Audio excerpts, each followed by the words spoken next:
Mm-hmm. Yeah. Yeah, good question. Lately for me, it's been energy drinks.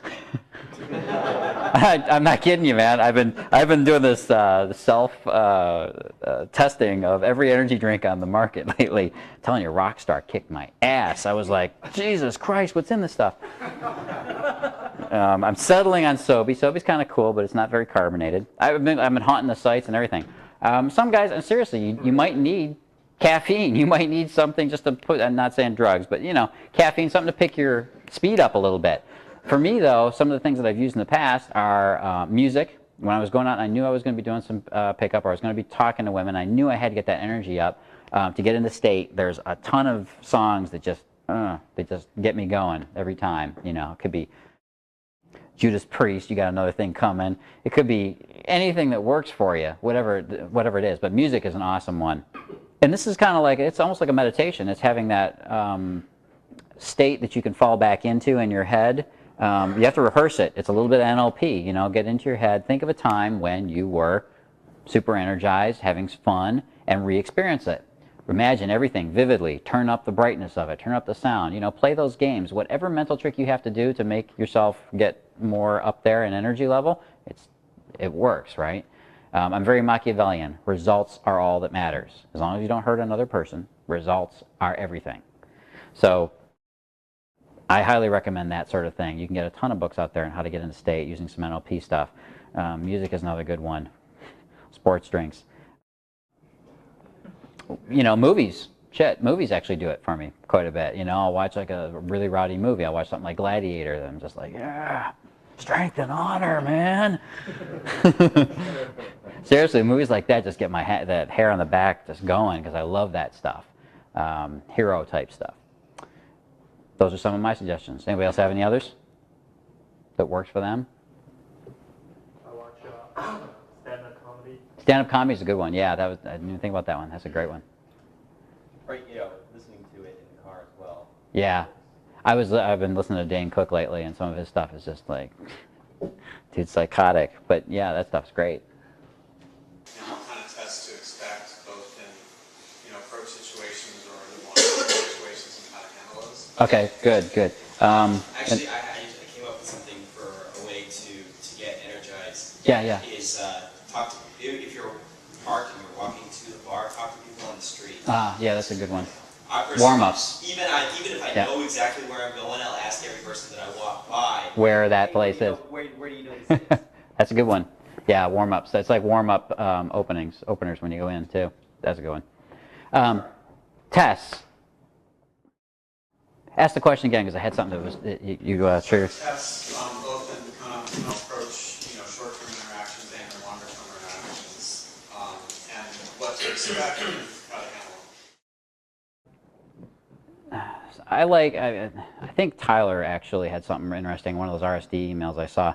It was really good. It was making a point of how women will actually they will actually give you the, basically what he was saying was they're giving you the seeds of your own destruction. They're going to put stuff out there, and you're going to take it, and you're going to screw yourself up with it. And they're kind of hoping you do, because that's her test, right? You're failing when you do that. You take it and you ran with the ball to the wrong end zone, and you screwed it up. The kind of tests that I'm most used to seeing are, there's just so many of them.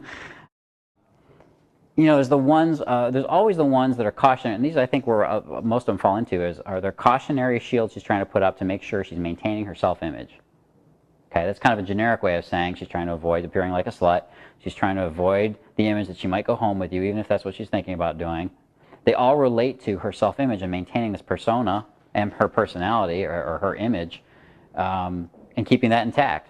That's like the most important thing for a lot of women, except for the totally damaged ones that don't care, and those are the ones you know to stay away from, hopefully. All right? But to answer your question, I don't know that I can answer it specifically. I mean, there's just so many little tests out there that they're going to run on you. You know, you can read about that stuff in the forums too. The more important thing is the foundation that you're coming from when you respond to it. It's not what the person says to you, it's how you respond to it. It's not what you open with, right? It's not what they say to you, it's how you respond to what they said to you. Every single time. That's what makes the difference. and how you handle it. That's the key distinctive element. And if you come from that state where you're like, it really doesn't matter, you'll do fine. But if you hinge too much importance on it, chances are you'll probably screw it up. Or if you try and be too, oh my God, it's a test. What do I do? I better check this out. Oh, I don't have anything. I don't have any reference. You're like a deer in the headlights, right? And sometimes I will fall back on it. If I'm not feeling very resourceful that night, I'll just look at her and go, is this a test? What's she gonna say? You know, and just let her excuse her way out of it. It's, again, I'm getting real. I'm not gonna let stuff blow by. It's the social situations that you've probably experienced that were most uncomfortable is when somebody wasn't saying something that everybody else was thinking. Like, I can't believe you said that. I had friends that would say it out loud. I can't believe you just fucking said that. And, you know, and then it broke the ice, and everybody's like, oh yeah. Oh,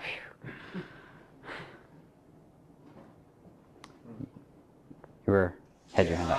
I was going to ask if you have anything to say about like female players or female naturals. Like, Yeah.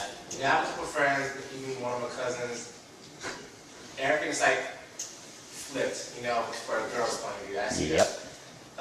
demonstrating high values, social proof, insinuation, and of course they have no idea what I'm talking about. I haven't talked about, but you know, people didn't understand. Yeah, they're just like, they're doing what they're doing. Do you have any idea, like, either stay away or how do you outgame them? No, I wouldn't say stay away. I'd say learn, use it every single interaction as a learning experience. You could observe it. You could see the behavior. Sometimes I've been in situations where I wasn't quite seeing what they were doing, but I knew it was working, and I had to figure out what it was that they were doing was working. So I'd stay in the interaction just to figure that part out. Because no matter what happens, this is one of my little mottos, I always win. I don't care what the situation is, I always win. So I'm going to come away with something from it. So I'll get in there and I'll just, even if I screw it up, I still win because I got a learning experience out of it. I know that's another cliche, but you really got to have this mindset going in. You got to jump in and say, fuck it, I don't care, and play with it. If you think it's going to be more damaging to you to hang around with a female player that you're going to get caught up in, because that's easy to do too, right? She's a super challenge, so now you're all into it. Stay away from it. But, you know, it's like, don't hate the, what's the saying? Don't hate the, my saying is don't hate the player or the game. Write the rules.